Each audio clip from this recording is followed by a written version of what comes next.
by ourselves, working our ass off. I was here Sunday. Now today's Monday and we're starting over. But what we're actually looking at and what we're going to be working on, we've been working on our Dodge, okay?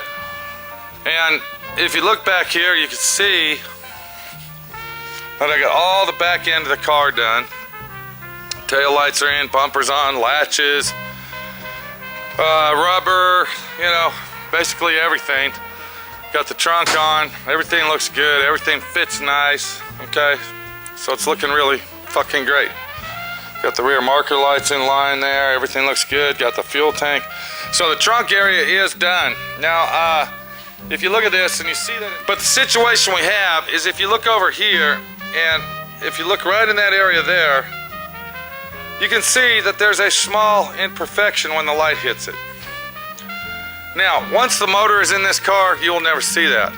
Once the motor and headers and all the other stuff is in this car, that will be hidden, okay? Okay, because the owner has complained that this fender here, if you look at it, okay, now we see the shine on that, is actually shinier and more glossy than this one. No, I'm sorry. This one is more glossy and shiny than this one. And he wants to color sand and buff this out. So if you look at it, they're basically the same, okay? It's a little bit fucking ridiculous if you ask me. So I go ahead and I wire all this up. I was planning on taking this off, gonna color sand that down a little bit, you know, buff it up, make it look a little shinier. But it wouldn't have really made no difference. I could tell him I did it, but I'm not gonna lie to him, okay? And we were gonna be done with it. Then he comes in and the light hits our dent over here, our spot, which I didn't see until he pointed it out, see? Now he tells me that that dent is from when they pulled the motor out, okay? When they pulled the motor out, it bashed into the inner fender and dented it. So I've already repainted this side anyway, because there was a small imperfection he didn't like on it, and I repainted that probably last year when it was still on the rotisserie. So now, what we gotta do is we gotta fix that dent because he doesn't like that, okay? He doesn't like the imperfection that will never ever be noticed. The car's been sitting here, let me explain it to you, okay? This car has been sitting here, okay, for 4 fucking years. And now he notices it, now he sees it, okay? He notices a small imperfection. So what Pete's got to do is I got to take all that stuff off those inner fender wells. I got to sand them all down, and I got to repaint them to match. Okay. Being in a situation I'm in, what would that do to you? Okay, I'm working here by myself. I'm turning jobs down because I can't do them. I can't find proper help because all the help that I find is either lying, cheating, in trouble with the law, or beginners, and I have to teach them. Okay, where is the professional employee? That's what I want to know. Where is the real, respectful, and professional instead of the bullshitter that just needs a fucking job and is going to tell you whatever the fuck you want to hear to get the job and doesn't give a shit except for Friday payday, okay? That leaves you stuck in the fucking ass, okay? There you go, all right? And doesn't give a rat fuck.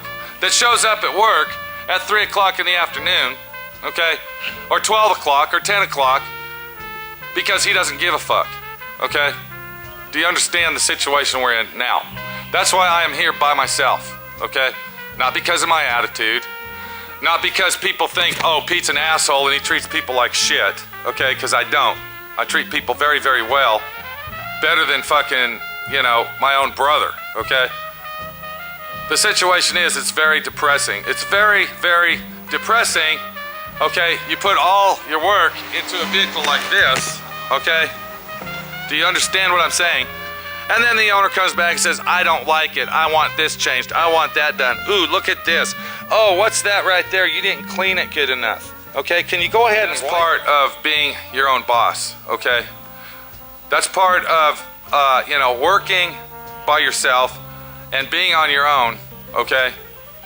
In a situation like this. Not everybody can work on an off-frame restoration car, okay? It's easy to take a fender off and put a brand new fender on there, scuff it down and paint it and blend it into the door, okay? It's very technical to do a minute intricate restoration job, such as the one behind me. Let me get that camera way up there. We go. Okay? And to please the customer the way that he needs to be pleased. Now, one more little thing that I want to get off my mind while it's on my mind. Clear my throat there. We also got another situation. Okay? A job like this requires a lot of technical skills. It requires a lot of professional advice. It requires a lot of years and years of experience to do. But, on the other hand, it also requires you to negotiate prices with owners when you're working on cars in the paint and body industry. Okay? Because Bob down the street has a shop, and Jose a mile away has a paint and body shop. Okay? Do you get the picture here? Okay? We got George that rents a fucking 800 square foot booth out, bay out in a warehouse district, and he has a body shop. Okay? But Pete, my friend Pete, okay, if you look behind me, okay, I got 2.5 fucking acres. I got freestanding buildings. I got a separate fucking office building. But that's not good enough. Okay? Is it the way I dress? Is it my tattoos?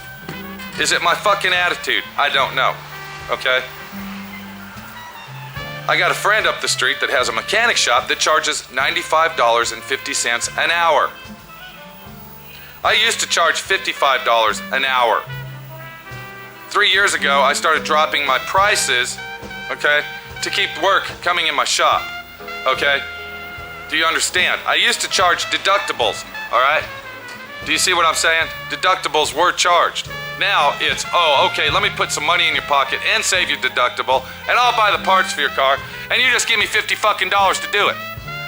That's the attitude that people have now, see? Because nobody wants to fucking pay for nothing. Everybody wants everything for free. Everybody wants everything perfect in the world, but they don't want to fucking pay for it. They want to stick it in your fucking ass, they want to screw you around, and pretty much basically tell you to fuck off. Okay? I go give estimates to people at their houses, okay? I drive to their houses, I give them professional estimates, and they want 20 fucking references. They you know, if you don't have a website, you ain't shit, okay? Do you see what I'm saying? Basically, what it's amounted to is it's fucking, the economy sucks, okay? And the economy is biting people like me in the fucking ass, where I have to survive and I have to do what I gotta do to make the fucking living that I fucking need, okay?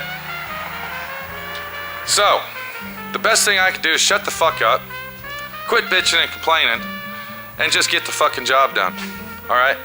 I'm working as fast as I can. I'm doing as much as I can. And if anybody out there doesn't like the fucking way I work, and, you know, you got your car in my shop and you don't like it, get your fucking car out, okay? Come get your motherfucking car, haul it out of here, take it somewhere else. I don't give a fuck, okay? Do you understand what I'm saying? This is Pete. I'm having a beautiful fucking day. It's a great fucking day over here at Southwest Riding Custom.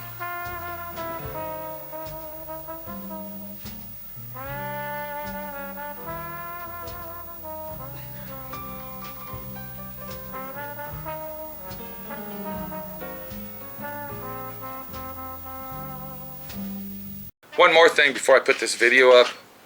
Okay, I just want to say one more thing about employees, okay?